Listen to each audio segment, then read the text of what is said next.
Olá, eu me chamo Lívia, sou professora de Biologia e hoje apresentaremos a aula de citoplasma, segunda parte, dentro do conteúdo de citologia. O que nós vamos aprender na aula de hoje? A organização geral do citoplasma, as características principais das organelas celulares e as funções dessas organelas celulares. Continuando com as organelas celulares, nós vamos falar sobre os lisossomos. O que seriam eles? São estruturas que apresentam enzimas digestivas que são capazes de digerir uma grande quantidade de compostos orgânicos que entram nessa célula. Então, ela realiza o quê? A digestão intracelular. Os lisossomos, eles são importantes também nos glóbulos brancos, porque com um processo chamado autofagia, que seria a digestão dessa própria célula, no caso, os glóbulos brancos, eles são substituídos por novas células, o que ocorre com maior frequência em nossas células. Agora, nós vamos falar sobre a digestão intracelular. As enzimas que são formadas no retículo endoplasmático rugoso, elas migram para o complexo golgiense e elas são secretadas por vesículas que são denominadas lisossomos primário.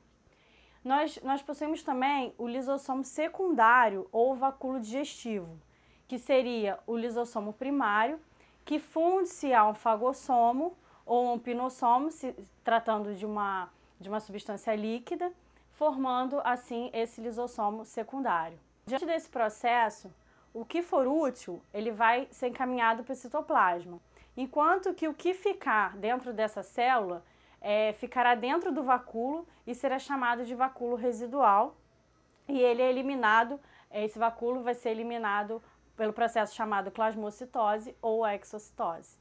Bom, agora nós temos a figura que mostra esse processo de digestão intracelular, onde tem a célula e uma partícula sólida entrando na célula e o lisossomo fazendo esse processo de digestão intracelular. O que seria o conceito de autofagia? A autofagia, como eu já disse anteriormente, seria o processo em que se digere a própria parte da célula. No caso, quando há uma subnutrição ou quando a organela ela está inativa, o vacúolo formado ele é denominado vacúolo autofágico. A heterofagia é um processo pelo qual os lisossomos eles se rompem e promove o quê? A destruição da célula.